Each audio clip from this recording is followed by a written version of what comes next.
नमस्कार। पहलाग नगरियों में पंकज रौतेला। आप देख रहे हैं उत्तराखंड न्यूज। उत्तराखंड में वैसे तो कई सारी न्यूज है, लेकिन उन न्यूज पर हमारी चार धाम यात्रा से जुड़ी कोई खबर या न्यूज आती है तो वो भारी पड़ जाती है।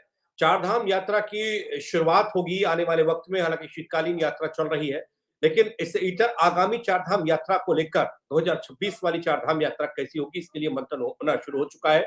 एक बकायदा बड़ी बैठक के जरिए प्लानिंग हो चुकी है। कहां कहां पर कमियां हैं, कैसे उसे दुरुस्त किया जाना चाहिए, कैसे आगे की प्लानिंग की। देश विदेश से आने वाले तमाम लोग हमारे मठ मंदिर तक जो पहुंचते हैं आस्था लेकर, उनको किसी भी प्रकार की कोई परेशानी ना हो। तैयारियां तमाम हर साल होती है, लेकिन फिर भी कुछ ना कुछ कमियां रह जाती है। कुछ इंसानी कमियां, मानवीय कमियां रहती है, कुछ प्राकृतिक तरीके से कमियां हमारी आड़े आ जाती है।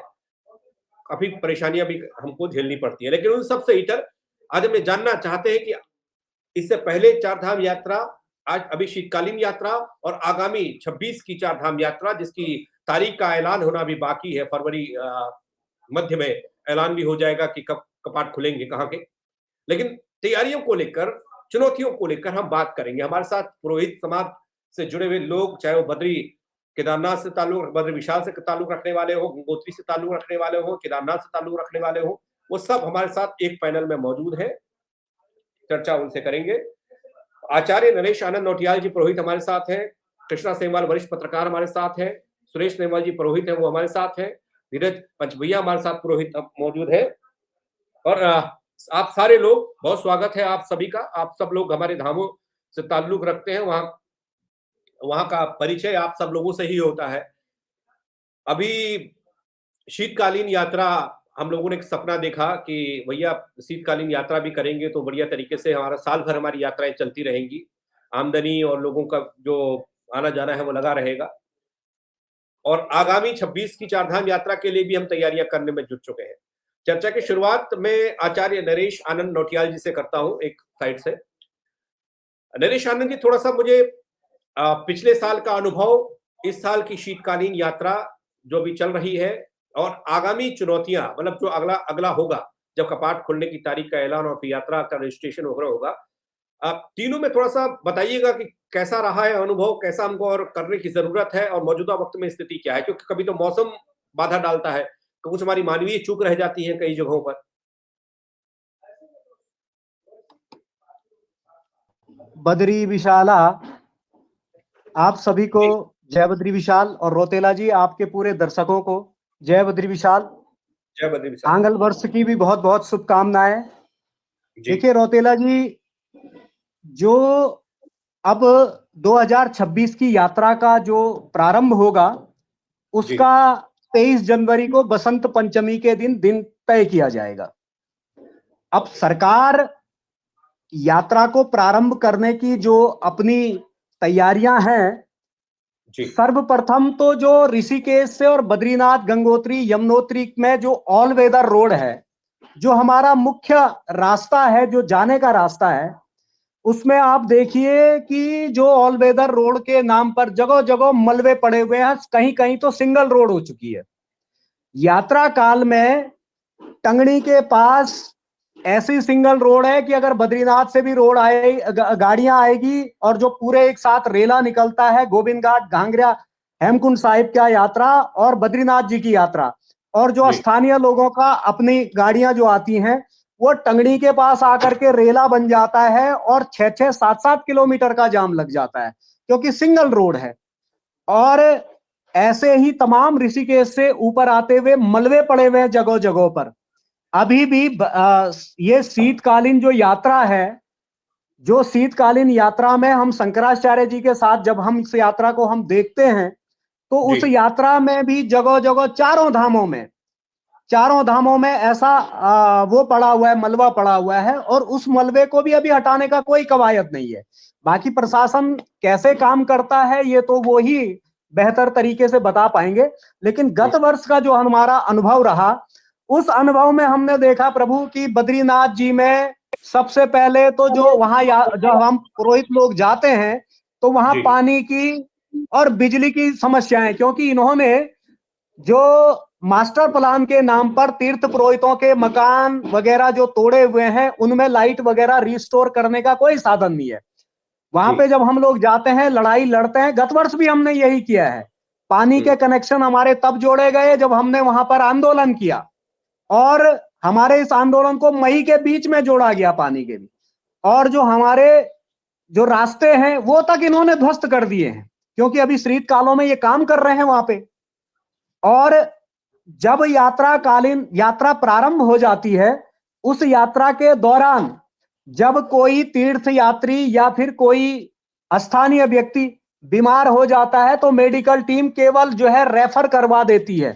गत वर्ष हमारा ही भाई एक जो है वहां पर उसको अटैक पड़ा, तो उसके पास वहां पे ऐसी सुविधा नहीं थी कि वो जो है वहां से 6 घंटे में देहरादून लाया जाए, लेकिन भगवान की कृपा रही कि उसको उस दिन एक कोई निजी हेलीकॉप्टर वहां पे आया हुआ था, तो हाथ पांव जोड़ करके उस हेलीकॉप्टर से उसको बद्रीनाथ जो देहरादून भेजा गया, तब जाकर के उसकी जान बची है। चलो वो तो उसकी किस्मत थी, भगवान बद्री विशाल का पुरोहित था तो उसकी कृपा भगवान ने सुन ली, लेकिन न जाने कितने यात्रियों के साथ ऐसी वो होती है, मेडिकल सुविधाएं वहां पे शून्य हो जाती है। और जो यात्रियों की सुविधाओं के नाम पर जो लाइन लगती है ना, 5-5, 6-6 किलोमीटर की लाइनें लगती हैं रौतेला जी, और उस लाइन पे कहीं भी, यहाँ पे पंच भैया जी बैठे हुए, उनको पता है कि ब्रह्म कपाल के ऊपर नेगी जी की दुकान के अलावा कोई टॉयलेट नहीं है वहां पे। आप देखिए वहां जो संत कुटीर बनी हुई है उससे आगे, नाग नागनी से भी आगे इंद्रधारा तक लाइन लग जाती है, लेकिन कोई भी टॉयलेट की सुविधा वहां पे नहीं है। यात्री 6-6, 7-7 घंटे सुबह 4 बजे से लाइन पे लगता है, लेकिन उसको कोई टॉयलेट की सुविधा नहीं है। तो अब ये तो सरकार इस विषय में सोचे और समझे, बाकी वो सरकार का कैसा रवैया रहता है ये तो आने वाले दिनों में पता चलेगा। चलिए, प्रशासन तैयारियां तो कर रहा है। लास्ट ईयर की जो यात्रा हुई उसके एक्सपीरियंसेस सबसे सुने, क्या कमियां अगर रह गई हैं हमसे तो उसको भी सब नोट किया गया, और ये यात्रा और बेहतर ढंग से कितनी हो सकती है सबके सुझाव लिए गए। चूँकि अभी हमारे धामों के खुलने की तिथि घोषित नहीं हुई है, लेकिन हम चाहते हैं कि हमारी तैयारियां पहले से होनी शुरू हो जाएं, ताकि जैसे ही इनकी तिथियां घोषित हों तो हमारा पहला काम होता है रजिस्ट्रेशन ओपन करना, क्योंकि हमारे यहाँ ऑनलाइन ऑफलाइन दोनों रजिस्ट्रेशन चलते हैं। तो हम अपना रजिस्ट्रेशन का काम प्रारंभ करेंगे। उसके पहले हमारे सारे सड़कों की स्थिति बहुत ही ठीक हो जानी चाहिए। कुछ इश्यूज़ हमारे NHIDCL के आए हैं जनपद चमोली में, जहाँ का कार्य बहुत संतोषजनक नहीं है। इसके लिए वो मैंने सब नोट कर लिया है, और मैं सेक्रेटरी PWD से ये तत्काल आज ही इसको संज्ञान में लाऊंगा। बाकी BRO के जो काम चल रहे हैं उन्होंने भी कमिट किया है कि हम सारे काम को 15 मार्च तक कंप्लीट कर देंगे। NH का भी यही कमिटमेंट है कि 15 मार्च तक जो भी हमारे काम है वो सब कंप्लीट हो जाएंगे। ठीक है, धीरज पंच भैया को चर्चा में शामिल करते हैं। आप बताइएगा थोड़ा सा मुझे स्थिति पुरानी नई और आने वाली स्थिति क्या है, क्योंकि बहुत से लोग ये जानना और समझना चाहते हैं कि हमको कहा जाता है कि हम ऑल वेदर रोड या फिर तमाम तरह की योजनाएं, तमाम तरह की प्लानिंग यात्रा को लेकर हमने कहा कि हमारी यात्रा साल भर चले, हमने कहा शीतकालीन यात्रा भी शुरू करते हैं। लेकिन मुझे क्यों ऐसा लगता है बार बार, या हम सब लोगों को ऐसा क्यों लगता है बार बार कि वो चुनौतियां, जो कमियां, जो लूपहोल्स है, उस पर बेहतर तरीके से, बढ़िया तरीके से काम हो सकता है, लेकिन होता नहीं है। अभी शंकर साहब कह रहे हैं कि भैया हम लोगों के ध्यान में है कि सड़क कैसी है, नहीं है, क्या क्या होना है, खोल दी जाएगी, लेकिन अब तक अभी बता रहे थे पंच भैया जी, नौटियाल जी की कुछ ऐसा होता दिख नहीं रहा है। आपको क्या दिखाई दे रहा है, आपको क्या लगता है? पहले तो सर्वप्रथम जय बद्री विशाल सभी बड़े भाइयों को मेरा प्रणाम। और रौतेला जी, आपके चैनल के माध्यम से आज पहली बार हम लोग सारे लोग जुड़े हुए हैं, और अभी बड़े भाई साहब ने, आनंद जी नौटियाल जी ने बोला है, और बहुत ही अच्छा उन्होंने जो बात रखी है। और भाई साहब सेमवाल जी को भी मेरा प्रणाम, कृष्णा भाई, सुरेश भाई साहब को भी प्रणाम मेरा। सबसे पहले मैं ये कहना चाहूंगा कि भाई साहब ने जो बात उठाई थी कि अभी जो हमारी क्यू लगती है, जो लाइन लगती है यात्रियों की, जो बद्रीनाथ जी आते हैं, और हिंदुस्तान का सबसे बड़ा धाम बताया गया है श्री बद्रीनाथ जी। अष्टम भू बैकुंठ शुद्धो बद्रिकाश्रम, 8 बैकुंठों में से पहला बैकुंठ मुक्ति धाम बद्रीनाथ जी, जहां से ब्रह्मा को भी मोक्ष मिला है। उस धाम के हम पुरोहित भी हैं, और जितने लोग वहां पर आते हैं, क्यों जिन यात्रियों के पीछे ही सारा 4 धाम की व्यवस्था और सारी सरकार चल रही है, पहली चीज। दूसरा, भाई साहब ने अभी बताया जैसे नौटियाल साहब ने, कि वहां पर जहां लाइन लगती है कि एक नेगी जी की शॉप है वहां पर उधर पीछे, उसके बाद कहीं टॉयलेट की व्यवस्था नहीं है। तो ये बिल्कुल सत्य है, क्योंकि भाई साहब मैं बहुत नजदीकी से इन चीजों को देख चुका हूँ। बद्रीनाथ जी में हम पुरोहित हैं, बचपन से वहीं रहे हैं। और अभी नगर पंचायत द्वारा, हमारे ईओ हैं वहां पर सुनील पुरोहित जी, तो उनके द्वारा 1-2 ऑक्सीजन मशीनें और आगे 1-2 टॉयलेट और बनाए गए थे पिछले साल की बात, जहां तक मैं बताऊं आपको। लेकिन कम से कम उस पूरी लाइन में वो इंद्रधारा और नाग नागिन से भी आगे लास्ट आईटीबीपी का वहां पर एक कैंप है, तो वहां तक लाइन लगती है। मई जून में इतना रश रहता है बद्रीनाथ जी में। कम से कम वहां बिल्कुल सही है कि पानी की व्यवस्था होनी चाहिए, टॉयलेट की व्यवस्था होनी चाहिए। वृद्ध लोग आते हैं, जो लोग सुबह से लाइन में खड़े रहे हैं, 6-6, 8-8 घंटे में नंबर आता है आदमियों का। ये मतलब बहुत ही विडंबना है श्री बद्रीनाथ जी आश्रम में।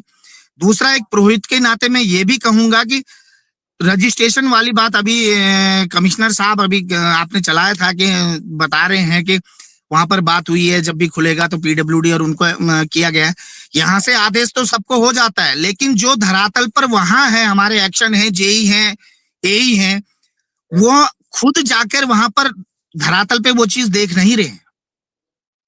उन्होंने भी अपने एम्प्लॉय भेज दिए। भाई साहब सही कह रहे हैं कि वहां 20-20, 30-30 दिन तक पानी नहीं आता है। होटल्स हैं, लॉज हैं, जहां आदमी ने रहना है उसकी व्यवस्था है, मंदिर में क्या व्यवस्था है, लाइट की व्यवस्था है। यह धरातल पे कपाट खुलने से कम 2 महीने चकाचौंध व्यवस्था सरकार जैसे बोलती है, ये जरूर होना भी चाहिए जी, बोलने वाली बात नहीं है। दूसरा, अगर कोई बीमार पड़ जाता है सड़क में, कई लोगों को अटैक पड़ गए, कई लोग मर गए बद्रीनाथ जी में, उनको ये समझा, मतलब हम लोग तो यही कर सकते हैं, हमारे साथ तो जितना भी हमसे सहायता हो सकती है वो करेंगे। लेकिन अस्पताल जो सरकारी बद्रीनाथ जी में है उसमें मशीनें हैं, सारा कुछ है, अल्ट्रासाउंड है, एक्सरे है, सब कुछ, लेकिन उसका टेक्नीशियन ही नहीं है बद्रीनाथ जी में। पहाड़ में जाना ही नहीं चाह रहा है आदमी। अरे कम से कम यात्रा सीजन में 6 महीने की यात्रा चलती है, ना जाए वहां पर 6 महीने तक। तो व्यवस्था ऐसी करो कि किसी भी यात्री को कोई परेशानी हो। ये कैंप लग रहे हैं जो फ्री कैंप हम चलाएंगे साहब, इनको वो ज्यादा प्रेफर कर रहे हैं जो फ्री कैंप लगा रहे हैं, लेकिन अपना सरकारी जो है उसे करने को तैयार नहीं है। ठीक है, बहुत लेकिन सारी सुविधाएं जो उनको बुनियादी सुविधाएं, पिछली बार लाखों आदमी यात्री आए, 30 लाख 40 लाख आदमी आया, बहुत अच्छे दर्शन हुए। मंदिर समिति द्वारा बहुत अच्छी व्यवस्थाएं भी की गई, यात्रा सुचारू चली, बहुत अच्छा किया गया, व्यवस्थाएं सारी थी। लेकिन सबके लिए वो व्यवस्था नहीं हो पाई है जो हम चाहते हैं कि हम उस धाम के पुरोहित हैं, हम उस देवभूमि के नागरिक हैं सभी लोग, कि देवभूमि उत्तराखंड में अगर कोई व्यक्ति देश विदेश से आता है तो वो यहाँ से एक बहुत अच्छा मैसेज लेके जाए कि यार यात्रा करनी है तो उत्तराखंड 4 धाम, गंगोत्री, यमुनोत्री, केदारनाथ, बद्रीनाथ जी की करो। वो 10 जगह ये मैसेज जाए, वो गलत मैसेज लेके ना जाए। इसमें ये मेरी सबसे बड़ा वो है भाई। बड़ा ताज्जुब होता है। सुरेश सेमवाल जी, आप थोड़ा उधर की स्थिति बताइएगा। आपको और थोड़ा पहाड़ी इलाके में, बर्फबारी वाला इलाका, जहाँ शीतकालीन यात्रा में भी लोगों को परेशानियों का सामना करना पड़ रहा हो क्योंकि बर्फ इतनी पड़ रही होगी ऊपर इलाके में। आप ये जो चुनौतियां हैं, ये हम लोग तो मतलब मैं छोटे से लेकर अभी तक यही सुनता आया हूँ कि ये व्यवस्था जो मूलभूत व्यवस्था है यही चरमरा जाती है। अभी हम जाएंगे कृष्णा सेमवाल जी के पास तो बताएंगे, वो पेड़ों का कटान, वो लाइट का ना होना, वो मकानों का गिरना, वो पुनर्निर्माण, वो ऑल वेदर रोड, ये फलाना, इसको तो बाद में देखिए आप। शौचालय, तमाम तरह की जो छोटी छोटी बातें हैं, ये बहुत छोटी बातें हैं, उन्हीं को हम पूरा नहीं कर पा रहे। कमिश्नर साहब कह रहे हैं रजिस्ट्रेशन ऐसे होगा वैसे होगा। पहले चीजों को सही करें तो अच्छा मैसेज जाएगा, जैसे पंचभैया ने कहा। प्रणाम भाई साहब, आप सब पुरोहित लोग मेरे साथ जो बैठे हैं, मेरे भाई लोग, आप सबको प्रणाम।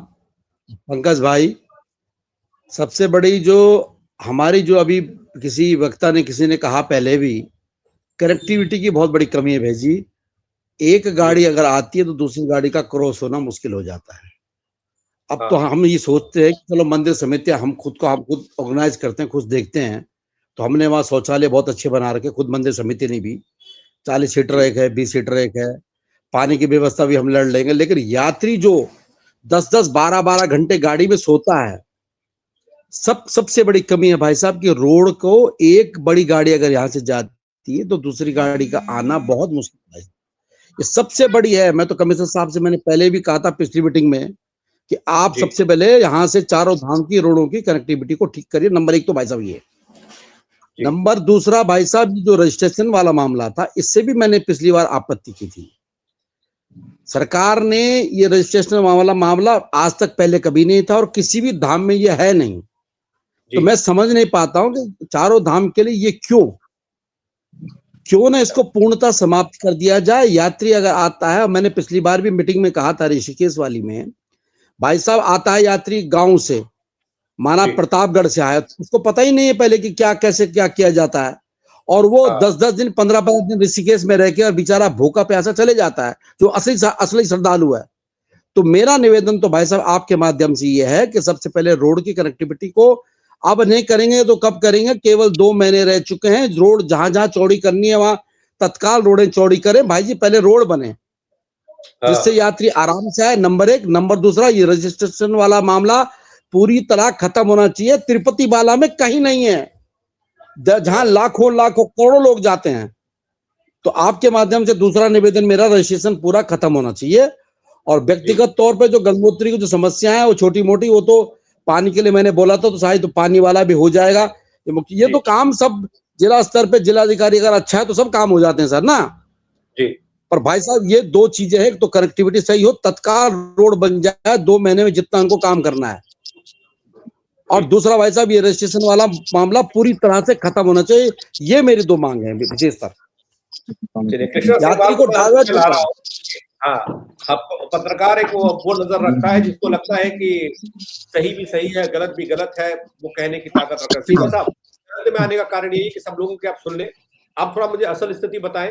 मैं जोड़ना चाहता तो कि देहरादून के पत्रकार को जोड़ता, उनसे जाना, लेकिन मुझे पता है कि वो देहरादून का पत्रकार 4 बार 5 बार वहां गया होगा चार धाम यात्रा पे या उस इलाके में, लेकिन मूल रूप से आप वहीं के रहने वाले, आप लोग की समस्याओं को कब से आप देख पा रहे हैं, आप उगते रहे हैं, को छोड़ा कर बात आ रही थी।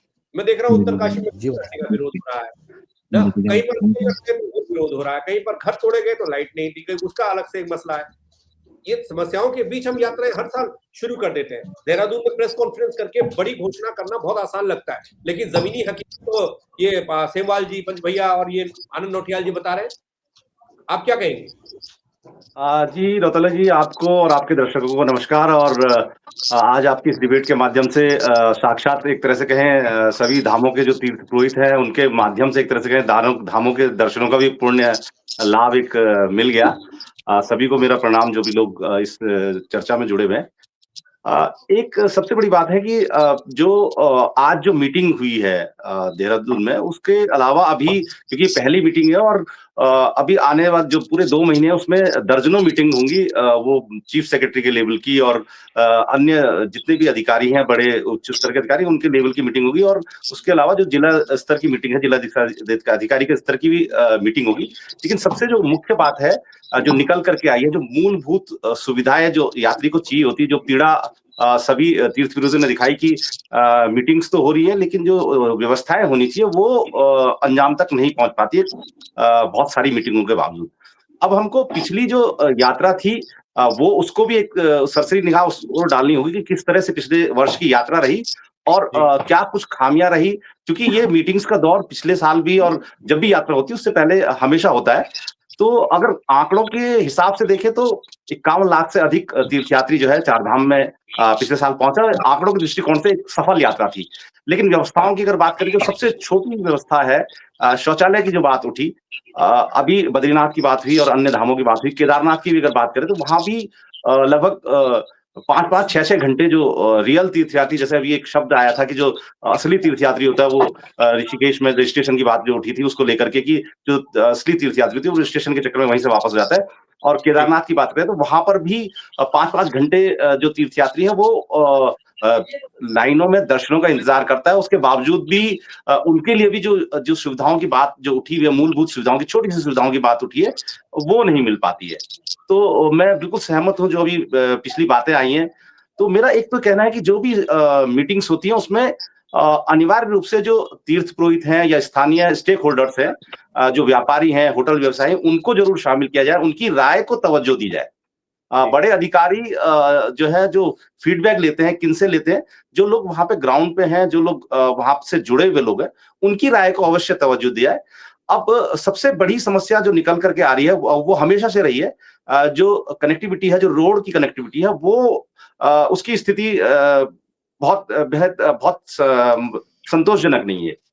तो ऑल थोड़ा-सी वेदर रोड तीर्थयात्री बोला था आपको, हमने तो ऑल वेदर रोड को देखा है, बोले ऑल वेदर रोड होगी तो बड़े ससराहट से गाड़ियां जाएंगी आएंगी ना। लेकिन वो हालात घबरा कर गिर जा रहा पहाड़, उस पर आपदा तमाम आ रही है ना। कहाँ प्लानिंग वही में वही कमी आई? वही भाई मैं साहब चीज़ कहना पहले भी तो चाहूँगा। लोग चले हैं, पहले भी तो यात्रा चलती थी, पहले भी तो गए। ये ऑल वेदर रोड का जो ड्रामा चल रहा है ना, ठीक है, हाँ, सुविधा हो रही है, सब बढ़िया हम्म, हो रहा है, लेकिन उस ऑल वेदर रोड को बना के जो मलबा, जैसे भाई साहब बता रहे थे, सड़क के किनारे डाल रखा, पगडंडी बन गई, लोग इतने परेशान हैं, वहां 2 गाड़ियां क्रॉस नहीं हो रही हैं। ठीक है, ऑल वेदर रोड आप बनाइए, अच्छी बात है, सुविधाएं भी होनी चाहिए, समय के साथ साथ बदलना भी चाहिए, बदलाव। बद्रीनाथ में मंदिर के आसपास पुरोहित समाज का जितना भी पुरोहितों के जिन घरों में उन्होंने पुश्तैनी 600-600 800-800 साल पुराने अपने घरों में अपने यात्रियों को रखा, वहां खाना खिलाया, बेचारों ने कैसे कैसे, हमारे दादा परदादा ने वहां पर वो करा हुआ है। आज वो सारे घर तुमने ढह दिए, सारे घर तोड़ दिए। अब 2 कमरे, 1 कमरा पल्ली पार किसी धर्मशाला में दिया है, धर्मशाला वाले को पैसा तुमने दिया नहीं सरकार ने, वो धर्मशाला वाला भी कह रहा अपना सामान उठाओ बाहर चलो भाई यहाँ से, वो भी भगाने को तैयार हो गया है। हाँ, मतलब ये कहाँ का वो है अपना, खाली एक ही सिस्टम नहीं है ना कि दुनिया में हम ये दिखा दें साहब हमने ये करा। मैं जी, इसलिए नहीं कह रहा, मैं इसलिए कह रहा हूँ, ये मैं पुरोहित हूँ बद्रीनाथ जी का, मेरा समाज देवप्रयाग समाज के सारे पंडे लोग हैं, चारों धाम में सारे पुरोहित हैं। अरे जिन पुरोहितों, आज हुआ ये सोशल मीडिया, आज अखबार हो रहा है, आज पहले तो जब पैदल पैदल हमारे दादा परदादा जी जब आते थे ऋषिकेश हरिद्वार से, पैदल लोगों को लेके जाते थे बद्रीनाथ जी, केदारनाथ जी, राइट, गंगोत्री, यमुनोत्री। उन लोगों ने इस सारे हिंदुस्तान में विदेश में इसका प्रचार प्रसार करा कि आइए यहाँ है बद्रीनाथ जी, हम आपके तीर्थ पुरोहित हैं, हम आपको आशीर्वाद देंगे, यहाँ पे हम आपके पूजा पाठ, आपके परिवार के कल्याण के लिए यहाँ पूजा कर रहे हैं। आज सोशल मीडिया पे स्थितियां ये हो गई हैं कि ऑनलाइन पूजा करवाने तक को मतलब इतना गिर गए हैं क्या हम लोग। ऑनलाइन पूजा करा दो, वो बैठा है अमेरिका में, उसकी ऑनलाइन पूजा हो रही है, वो दक्षिणा वहां से भेज दे रहा है। ऑनलाइन। ये बिल्कुल गलत है, ये चीज होनी ही आशीर्वाद नहीं भी चाहिए। ऑनलाइन है, सबसे बड़ी आशीर्वाद भी बात ये है ऑनलाइन कि देता तीर्थयात्री पहले है। जी, सुविधाजनक तौर से जो है धामों तक पहुंच पाए। अब हाँ, 4 धाम अगर यात्रा की बात करें तो अभी भी जो है 46 ऐसे डेंजर जोन है जिससे होकर के तीर्थयात्री गुजरता है। तो जो ये जो बिल्कुल। मीटिंग्स का दौर हुआ है, जो ये जो पिछले साल भी ये संख्या इनकी 46 थी, जो डेंजर जोन है जिनसे गुजर के तीर्थयात्री आता है। तो जी, पिछले कई सालों से इन डेंजर जोन्स की बात होती है, लेकिन आज तक भी ये डेंजर जोन्स है उसी तरह के बने हुए हैं। और अगर थोड़ी सी भी बारिश होती है तो वहां पर पूरी व्यवस्था एक तरह से चरमरा जाती है। तो अगर, जी, और दूसरी बड़ी बात यह है कि स्वास्थ्य को लेकर के जो अगर अब पिछले साल के जो आंकड़े थे वो बड़े भयावह थे कि 150 से और 200 के बीच के लगभग जो है तीर्थयात्री की मौत हुई है। खासतौर से जो पैदल वाले धाम है उन धामों पे तीर्थयात्रियों की मौत हुई है। केदारनाथ का जो ट्रैक है वो सबसे कठिन माना जाता है। जो पैसे वाला तीर्थयात्री है या जो सक्षम तीर्थयात्री है जिसकी पहुंच है, वो हेलीकॉप्टर से यात्रा करता है। और एक बड़ी बात यह है कि इस बार जो हेलीकॉप्टर की जो यात्रा रही वो भी बड़ी जोखिम भरी रही। 17 के लगभग लोगों की मौत पिछले साल जो हेलीकॉप्टर से यात्रा करने आए थे उनकी हुई है। उसके बाद जी, हालांकि सरकार ने इस पे कदम उठाया, सख्त एसओपी जारी हुई और कड़े नियम कायदे बनाए गए और कुछ एक कंपनियां थी उसको बैन की गई। लेकिन हमारा कहना है कि जो हर बार जो बात उठती है कि सड़क व्यवस्था सही होगी और जो ये डेंजर जोन चिन्हित होने तक ही सीमित रह जाते हैं, उसपे जो कार्य होता है वो पूरी तरीके से नहीं हो पाता। तो ये एक बड़ी समस्या है कि जो सब जगह से उठ के आ रही है कि रास्ते की व्यवस्था जो है वो सही होनी चाहिए। तो जी, अब स्वास्थ्य की दूसरी बड़ी बात है कि जो तीर्थयात्री आता है वो बहुत काफ़ी दूर से आता है और मैदानी इलाकों से आता है और काफ़ी गर्मी वाले इलाकों से आता है। उसके बाद वो क्योंकि सुविधाएँ इतनी हो गई है कि आज निकलता है और दूसरे दिन वो धामों में पहुँच जाता है। तो वो भी एक कारण बनता है। बहुत सारे तीर्थयात्रियों की हाई एल्टीट्यूड में आने के कारण मौत हो जाती है। हालाँकि जो स्वास्थ्य विभाग है या प्रशासन है वो दावा करता है कि स्वास्थ्य के दृष्टिकोण से हमने बहुत सारी व्यवस्थाएँ की हैं और कई सारे जो मेडिकल जो सुविधाएँ हैं वो उपलब्ध कराई हैं। लेकिन उसके बावजूद भी 150 से अधिक लोगों की मौत हो जाना ये एक बड़ा चिंता का विषय है। और जी। सुविधाओं की अगर जहाँ तक मैं जी। एक सवाल मैं और पूछना चाहता हूँ, मैं नरेश आनंद नौटियाल जी के पास जाऊँ, आचार्य जी के पास। ये रजिस्ट्रेशन वाली बात एक चलती है बार-बार, ये हमारे इधर देहरादून और ये इधर भी हम लोग सवाल पूछते हैं तो इस पर थोड़ा-सा सवाल-जवाब हो जाता है। अभी यहाँ पर सुरेश सेमवाल जी ने बात की, सेमवाल जी ने कहा कि भैया रजिस्ट्रेशन की व्यवस्था समझ में नहीं है, ये होना चाहिए, होना चाहिए। आप किस तरीके से देखते हैं इस चीज़ को? ये रजिस्ट्रेशन, एक आंकड़ा तो हम लोगों को पता चल, जो आंकड़े आप बता रहे हैं शायद रजिस्ट्रेशन के हिसाब से सामने आए होंगे। सेमवाल जी? कृष्णा सेमवाल जी से पूछना चाह रहा था मैं। जी देखिए रजिस्ट्रेशन का मामला जो है हर हमेशा से ही विवादों में रहा है। बड़ी संख्या में जैसे कि पिछली बार भी 51 लाख से अधिक तीर्थयात्री यहाँ पे पहुंचा। जी। कई सारे लोग रजिस्ट्रेशन के अलग-अलग हालाँकि काउंटर बनाए गए हैं। ऋषिकेश जहाँ से चारधाम यात्रा की शुरुआत होती है, वहाँ पर भी काउंटर बनाए गए हैं। कुछ लोग पहले से रजिस्ट्रेशन करा कर के आते हैं जिनको जानकारी होती है। लेकिन देखा ये भी गया है कि कई सारे लोग इस रजिस्ट्रेशन के कारण जो है वापस भी हो जा रहे हैं क्योंकि उनको रजिस्ट्रेशन नहीं मिल पा रहा है। क्योंकि पिछले कुछ समय से बहुत संख्या तीर्थयात्रियों की संख्या बढ़ी है। वही एक मुख्य कारण है कि हालाँकि सरकार दावा करती है कि हम सुविधा देने के लिए ये रजिस्ट्रेशन की प्रक्रिया प्रारंभ कर रहे हैं। लेकिन ये अपने आप में एक उलझन का विषय बन जाता है जब तीर्थयात्री पहुंचता है और रजिस्ट्रेशन करने के बावजूद भी आगे नहीं बढ़ पा रहा है बढ़ पाता है। बहुत सारे ऐसे हमने केसेस देखे हैं कि तीर्थयात्री पहुंचा और केवल रजिस्ट्रेशन न होने के कारण वापस हो गया या डाइवर्ट हो गया किसी और दूसरी जगह चला गया। और वहीं चूंकि हम इस जो रजिस्ट्रेशन की जो प्रणाली है वो हम एक तरह से नकल के पे आधारित है। आप अगर तिरुपति बालाजी की अगर बात कर रहे हैं कहीं रजिस्ट्रेशन की व्यवस्था होती है, तो उत्तराखंड ऐसा जो हिमालयी प्रदेश है यहाँ पर ये रजिस्ट्रेशन की व्यवस्था चाहे वो मौसम का कारण हो या भौगोलिक परिस्थिति हो, उसमें बहुत ज्यादा सफल होता हुआ दिखता नहीं है। अभी आज मैंने अगर रजिस्ट्रेशन करवाया और मेरे होटल की बुकिंग है कल की और अभी बारिश हो जाए, रास्ता बंद हो जाए तो रजिस्ट्रेशन अपने आप में ही फेल हो जाता है। तो बहुत सारी चीजें हम अगर कहीं से उठा के लेके आ रहे हैं, चाहे हम तिरुपति बालाजी से या फिर हम वैष्णो देवी ट्रस्ट से अगर हम कोई चीजें उठा के या उनको कॉपी करने की कोशिश कर रहे हैं, तो उसमें ये जरूर देखा जाए कि क्या ये यहाँ पर भौगोलिक तौर पे या जो यहाँ की परिस्थितियां उस पर सफल हो पाएंगी या नहीं हो पाएंगी। जो रजिस्ट्रेशन है वो निश्चित तौर पर विवादों में रहा है और पूरी तरह से सफल होता हुआ दिख नहीं रहा है। आचार्य नरेश आनंद, आपको लाता हूं चर्चा में एक बार फिर से। अब मुझे बताइएगा, बहुत सारी हो सकता है चीजें मैं न पूछ पाऊं क्योंकि मैं उस इलाके को उतना मैं घूमा नहीं हूं या मैं नहीं जानता, आप लोग वहीं रहने बसने वाले हैं। माफ कीजिएगा, कोई चीज ऐसी हो जो मैं भूल गया हूं और आप बताना चाह रहे हो, परेशानी हो या फिर सही चीज हो जो आम दर्शकों के लिए या फिर सरकार और प्रशासन के लिए जानना जरूरी है। अपना माइक अनम्यूट कीजिएगा, ये माइक अनम्यूट कीजिए, माइक नोटियाल जी, ये आनंद नोटियाल जी माइक अनम्यूट कीजिएगा सर, फिर बोलिए। अपना माइक आपका अनम्यूट कीजिए। हाँ, आप बोलिए। हेलो, हाँ बोलिए। मैं ये कह रहा हूं कि बद्रीनाथ मंदिर के अंदर हाँ, जब यात्री लाइन लगा करके अंदर जाता है और वो अंदर जा करके जब तीर्थ परिक्रमा में वो दर्शन करता है अंदर, तो वहां जो व्यवस्था है वो पुलिस के हाथों में दे दी गई है। मोनू भाई, आप बहुत अच्छी तरह से जानते हैं कि जब जो है पूर्व में पुलिस कभी भी मंदिर के गर्भगृह में नहीं, मतलब जो अंदर का एक गर्भगृह मंदिर के भगवान का है, एक गर्भगृह है वहां पे मनुष्यों के दर्शन का है, उस गर्भगृह में पुलिस कभी भी आगे अंदर नहीं जाती थी। विगत जो ये 2 कार्यकाल मंदिर समिति के रहे, उस कार्यकालों में चाहे वो मोहन प्रसाद थपलियाल जी का कार्यकाल रहा हो, चाहे वो अजय अजेंद्र जी का रहा हो, और चाहे वो अब इनका कार्यकाल रहा हो, ये हमारे द्विवेदी जी का, हेमंत द्विवेदी का, इस कार्यकालों में हमने कभी भी पीछे के कार्यकालों में कभी पुलिस को अंदर जाते हुए नहीं देखा। वहां के स्वयं सेवक ही वहां मैनेज करते थे।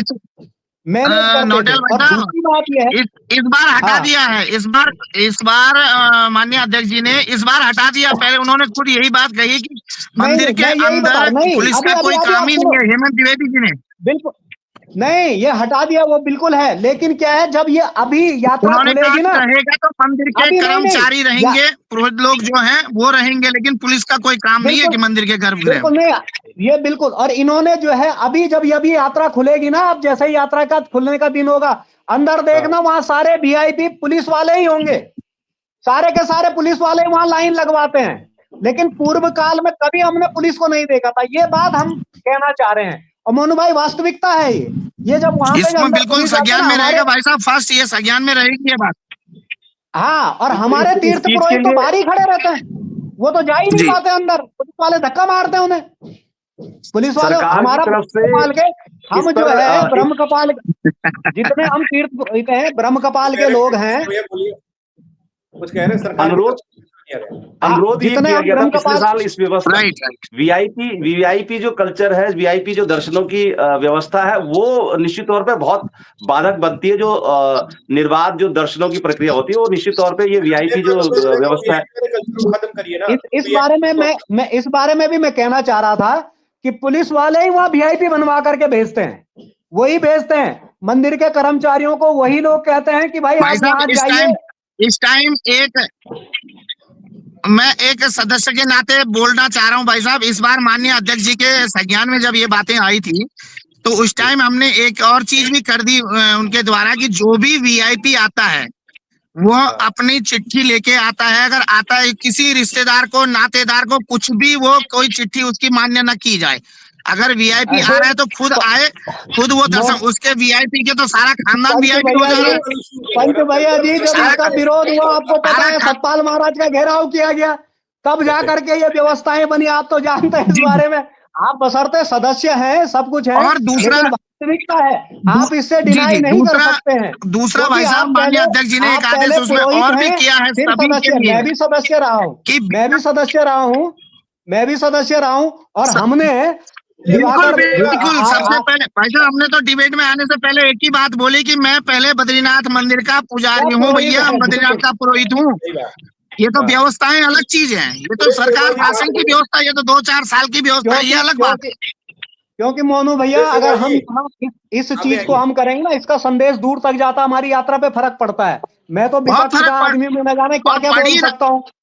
भाई साहब पड़ ही रहा है फर्क, तो हम ये पहले चाहते पुरोहित हैं, हैं, फर्क हम पड़ ही पहले रहा है, पुरोहित हैं। फर्क पड़ रहा है, अब दिनों दिन पहले- फर्क पड़ रहा है। तैयारियां हो रही है, तो अपने पुरोहित और वहां के समाज को किस बात की चिंता सता रही है, वो कौन कौन सी परेशानियां हैं, और अभी भी जिसको दुरुस्त बताया जा रहा है क्या वो दुरुस्त है या नहीं है। क्योंकि बाहर जो लोग हैं वो ये समझते हैं कि जो बताया जा रहा है या दिखाया जा रहा है वही सब है, लेकिन तीर्थ पुरोहित के अलावा, वहां के जो बासिंदे हैं उनके अलावा वहां की असल स्थिति को कोई बता नहीं सकता। सुरेश सेमवाल जी, आप आवाज सुन रहे हैं? कहीं पर पंखा दिख रहा है आपका? बाकी कुछ नहीं। आप आइए सेमवाल जी। ठंड बढ़ गई लग रहा है। सेमवाल साहब बिजी हो गए। हाँ, ये अनम्यूट कीजिए माइक, पहले अनम्यूट कीजिए माइक, माइक अनम्यूट कीजिए। अब भाई साहब, बोलिए। हेलो हाँ जी। भाई साहब, मैं तो एक ही बात बोलना चाहूंगा। देखो दादा, ऐसा नरेश भाई, न तो वीआईपी व्यवस्था खत्म हो सकती है। देखो हम तो मंदिर को चलाते हैं, सुनो मेरी बात। अभी सुप्रीम कोर्ट का जज हो गया तो बात बोल के ले जाना पड़ता है, तो बात आप छोड़ो। ये तो व्यवस्था मंदिर समिति करती विचारी कर रही है। आप पहले ये सोचो कि यात्री कैसे पहुंचे। कैमरा जीवी ना हो ना, हाँ। कैमरा जीवी ना हो। मोनू भाई, मैं अगर फोन लेकर के, मैं और मोनू भाई फोन लेकर के जाएंगे तो हमको तो जो है बाहर फेंक दिया जाएगा, और कैमरा जीवी अंदर बैठ करके पूरी फोटो बनाएंगे, वो सही नहीं है। अरे वो वीआईपी व्यवस्था भी नहीं होनी आपको चाहिए। कैसे अंदर कैमरा नहीं है भाई साहब, अंदर किसी का कैमरा नहीं। अरे भाई साहब, मोनू भाई, हमारे पास तो पूरी एविडेंस है, आप कैसे बोल दो कि नहीं गया है? कैमरा गया है अंदर। अब चर्चा हम जाएंगे तो नीरज भाई वहां है, तुम्हारे साथ कोई दिक्कत नहीं आएगी। नीरज भाई ध्यान रखिए अपने लोगों का यार, कोई अगर हमारा कोई जाता तो ये ध्यान नहीं रखना भाई आप लोगों साहब, ये का। तो इस टाइम तो ये भी करवा दिया है कि लोकल व्यक्ति के लिए 3 से और 4 बजे तक का 3 नंबर गेट खुला रहेगा। सारे दर्शन 3 से 4 बजे करेंगे। देखो हम इसलिए सहयोग करते हैं कि बाहर का आदमी पहले जो आकर यात्रा में यात्री दर्शन करे। हम लोकल लोगों ने 6 महीने वहां रहना है। हमारा नंबर 4 बजे से 5 बजे सायकाल को कभी भी कर लो। बहुत बढ़िया नीरज भाई, ये बढ़िया है। तो दादा मैं तो 2-3 बातें भाई साहब पहले यात्री को, भाई साहब सुनो, पद्मनाभम मंदिर साउथ में है, पंकज भाई, मैं वहां देख हाँ, रहा था, हाँ। वीआईपी को भी सारे कपड़े उतार कर नंगा करके एक धोती में लपेट दिया उन लोगों ने ना। हाँ हाँ बिल्कुल भाई साहब, बिल्कुल एक धोती में लपेट दिया। ये तो भाई जी हमारे आगे और कुछ नहीं था बदन पर। भाई साहब भाई जी, पर ये तो परंपरा, तो आप सही बोल रहे हैं, लेकिन गंगोत्री और चारों धाम में इतना ठंडा है कि अगर नंगा रहेगा तो आदमी निपट गया। सुनो आप, निवेदन ये भाई साहब, पंकज भाई साहब आपसे, मेरी 2-3 चीजें हैं, बस ज्यादा नहीं। वो तो ठंड में इतना ठंडा हमारे यहाँ भाई साहब बड़ा मुश्किल है, लेकिन निवेदन यही है भाई साहब की रोडे भाई साहब अच्छी हो, क्योंकि यात्री बहुत कम आ रहा है। 51 लाख अगर आप बोल रहे हैं तो 51 लाख भाई साहब चारों धाम में है। अगर मेरे समझ से 10 से 15 लाख 10 से 15 सारे जोड़ देना भाई साहब हम तो ये कह रहे हैं कि ये रजिस्ट्रेशन की व्यवस्था ही खत्म कर दो ना, काय का रजिस्ट्रेशन करना, क्योंकि हरिद्वार और ऋषिकेश से वापस चले गए, रजिस्ट्रेशन ही नहीं मिला उन्होंने, ना ऑफलाइन मिला ना ऑनलाइन मिला। भाई साहब मेरे खुद के जजमान 83 आदमी ऋषिकेश में रहे 17 दिन और उनको नहीं मिला, बड़ी मुश्किल से उनको 18वें 19वें दिन मिला। कहाँ भूखा प्यासा आदमी सीमित खर्चा लेके आ रहा है। वो अपना काम धंधा घर गृहस्थी छोड़ करके भगवान के भजन में लीन है या वो सरकार के भजनों में लीन है? उसने जितनी भी बात ये है कि मेरा आपके रौतेला साहब आपके चैनल के माध्यम से ये भी कहना है कि ये रजिस्ट्रेशन वाली व्यवस्था गिनती की ये तो बिल्कुल पूर्ण रूप से खत्म हो जाए। सारी व्यवस्थाएं हैं चारों धामों में यात्री की रुकने की, खाने की। बद्रीनाथ जी में 50,000 से ऊपर आदमी के एक रात में रुकने की व्यवस्था है। यस यस यस, बहुत बढ़िया बहुत बढ़िया। भाई साहब मेरा 2 ही निवेदन है कि एक तो रोडों की कनेक्टिविटी बहुत अच्छी हो जाए जल्दी से जल्दी, जहां पैचेज हैं, जहां रास्ते चौड़े करने हैं 2 गाड़ी निकलने के लिए वहां वो करें। दूसरा भाई साहब रजिस्ट्रेशन खत्म हो। और तीसरी बात ये भाई साहब कि सब बोलने वाली बात है, अगर 50 लाख यात्री हमारे यहाँ एक जगह आ जाए तो हमारा तो सबका सारे पूरे क्षेत्र का उद्धार हो जाए। तो लेकिन ऐसा होता नहीं, 8 से 10 लाख यात्री आ रहा है भाई साहब, और उसमें भी बड़ी दिक्कत होती है। तो मेरा निवेदन ये है आपके माध्यम से, पंकज भाई आपको बहुत प्रणाम इसलिए करता हूं कि आपने इतना अच्छी डिबेट आज स्वस्थ परंपरा से रखी है, आपको प्रणाम करता हूं भाई साहब।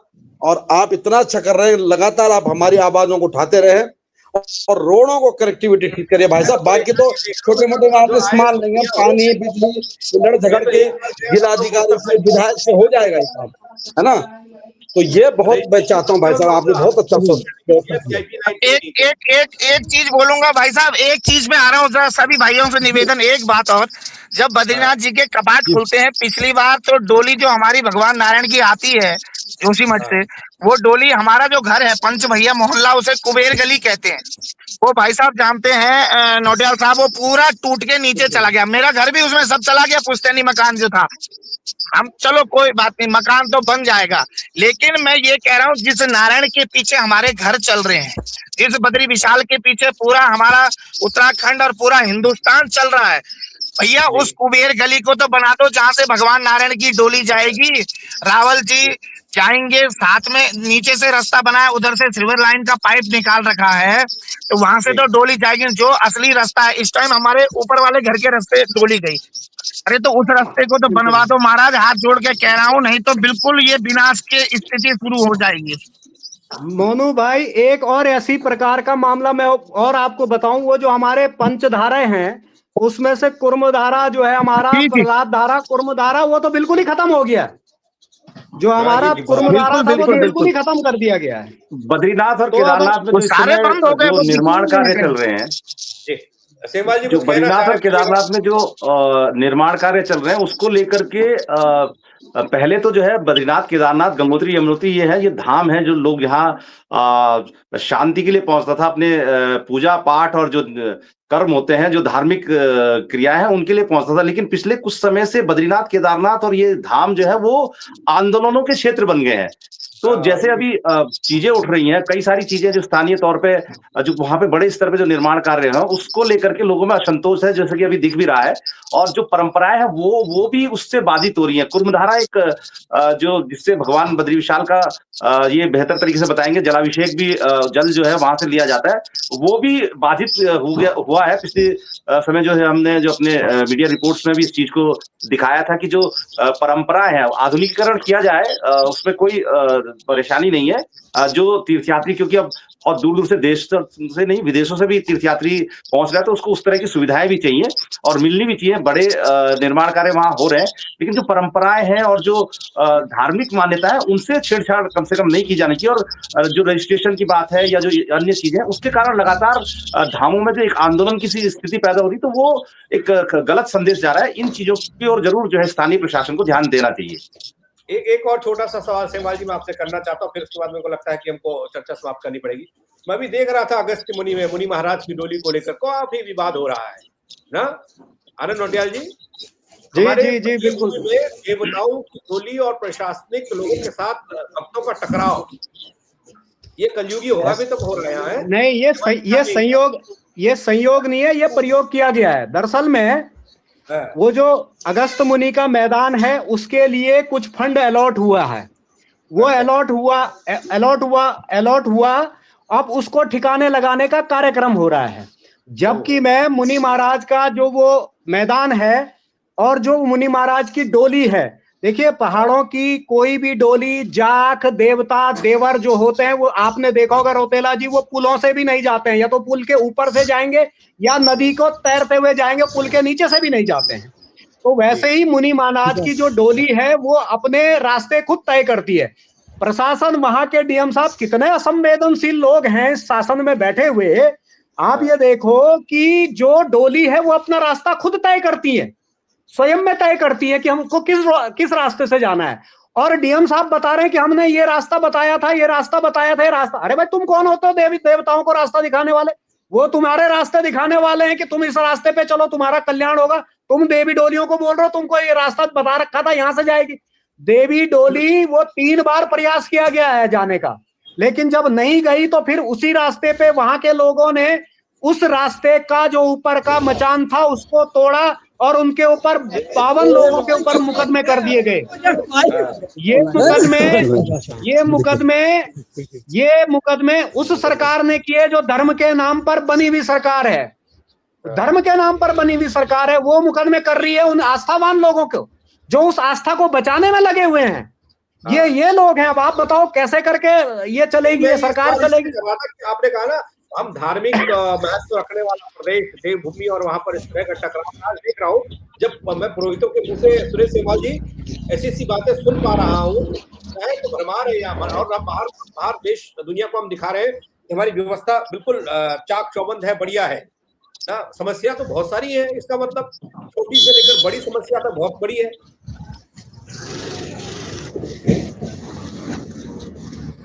सेमवाल जी बिल्कुल जी, निश्चित तौर पे जो समस्याएं आज 1 मिनट दीजिएगा, सुरेश भाई से पूछ लूं पहले।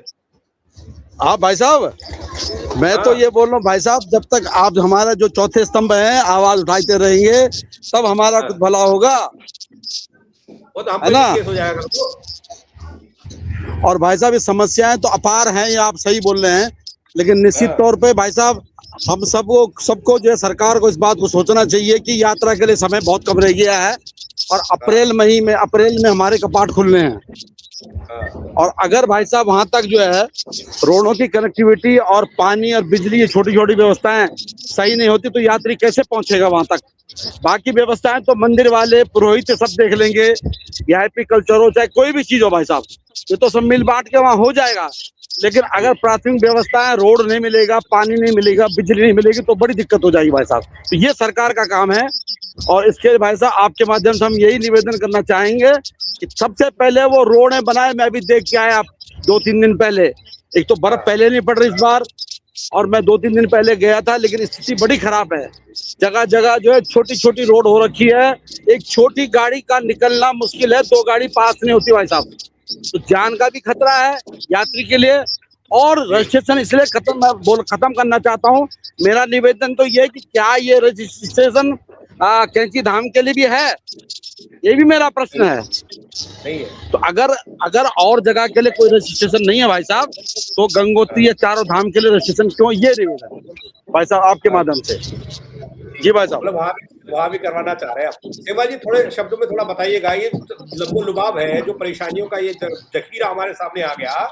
हम तो बहुत अच्छा देखते थे कि बहुत बढ़िया होगा, बहुत बढ़िया काम हो रहा है, हर सरकार में काम बेहतर होने का दावा होता रहा, लेकिन यहाँ तो पुरोहित ही असमंजस की स्थिति में बोले थे यहाँ तो आना मुश्किल, जाना मुश्किल, खाना मुश्किल, रहना मुश्किल ना। बिल्कुल सबकी जो बातें हैं बिल्कुल जायज है, क्योंकि हम लगातार जो है यहाँ बद्रीनाथ की बात करें, केदारनाथ की बात करें खासतौर से, तो यहाँ पे रिपोर्टिंग और अपनी के लिए जाते रहते हैं। तो जितनी भी बातें अभी उठी है ये निश्चित तौर पे जायज और जायज सवाल है। लेकिन जिस तरह से पिछली बार की यात्रा की बात करें तो सचिव स्तर के 4 अधिकारी नियुक्त किए गए थे बद्रीनाथ, केदारनाथ, गंगोत्री और यमुनोत्री के लिए। तो क्या उनकी पिछली बार की जो व्यवस्था है वो क्या कुछ कर पाए, क्या कुछ उससे उन चीजों से सीख पाए, और और अगर अब की बात करें तो जो चरणबद्ध तरीके से टाइम बाउंड तरीके से कोई जो प्राथमिकता है वो किया जाए और समय दिया जाए कि चाहे वो जैसे कि बताया बिजली की व्यवस्था है या पानी की व्यवस्था, एक समय सीमा बांध करके उस समय सीमा के अंतर्गत जो ये मूलभूत चीजें हैं कम से कम उनको सुधार लिया जाए। जैसे सबसे बड़ी बात एक जो रोड की कनेक्टिविटी की आ रही है वो हमेशा से रही है, चाहे सिरो बगड़ हो, तोता घाटी हो, चमधार है, नंदप्रयाग के पास है, या जो है पागल नाला है, ये हमेशा से ही वर्षों से दशकों से ये बातें रोज जब भी यात्रा शुरू होती है उससे पहले ये बात आती है, लेकिन जो धरातल पे जिस समय जब यात्रा शुरू होती है तो स्थिति वहीं की वहीं दिखती है। तो एक इसका जो है परमानेंट परेशानी सबको पता है, लेकिन सॉल्यूशन लास्ट तक भी नहीं मिल पाता है। तो एक समयबद्ध तरीके से चाहे वहां पे मूलभूत जो सुविधाएं जो तीर्थयात्रियों को दी जानी है, बिजली, पानी की और अन्य सुविधाएं, उसकी बात हो, या जो लॉन्ग टर्म की समस्या है जो हमेशा से बनी रहती है, जैसे कि मैंने पहले बताया डेंजर जोन हमें पता है, लेकिन उनका समाधान अभी तक पिछले कई दशकों से नहीं निकल पा रहा है। तो इसमें एक दीर्घकालिक योजना बनाने की जरूरत भी है और जो है निश्चित समय सीमा एक बनी जाए और उसमें जो काम जिनको जो जिम्मेदारी दी जाए वो समय सीमा में काम पूरे हों, ये सबसे बड़ी बात रहेगी।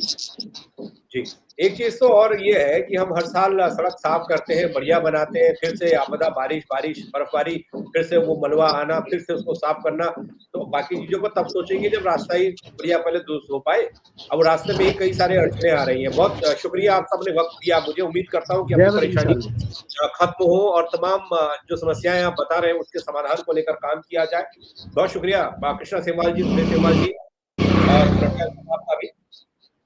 तो देखिए, चार धाम यात्रा प्रणाम भाई साहब, प्रणाम। है ग्रीष्मकालीन, उस यात्रा के लिए तैयारियां तो शुरू हो गई। एक बड़ी बैठक के जरिए ये साफ कर दिया गया कि हम किस किस पॉइंट पर कैसे कैसे काम करेंगे और क्या होना चाहिए। लेकिन तीर्थ पुरोहितों की जुबानी हमने जानने और समझने की कोशिश की कि असल जमीनी हकीकत क्या कह रही है। और जब आप सुनिएगा इस चर्चा में, जब आपने सुना होगा, तो यहाँ समस्याएं छोटी से लेकर बड़ी बड़ी समस्याएं, चुनौतियां पेश कर रही है। यहाँ तो वैसा कुछ नहीं है जैसा दिल्ली वालों को, मुंबई वालों को या बाहर वालों को, दुनिया वालों को दिखता है। उन परेशानियों से निपटना सबसे पहला जरूरी लगता है। उसके बाद तो आप प्रमोशन करते रहिए, प्रचार करते रहिए। आप क्या कहेंगे तैयारियों को लेकर, दावों की जमीनी हकीकत को लेकर? इस चर्चा को देखने के बाद कमेंट करिएगा, शेयर करिएगा इस चर्चा को। मेरे साथ जुड़ने के लिए बहुत शुक्रिया। जय उत्तराखंड।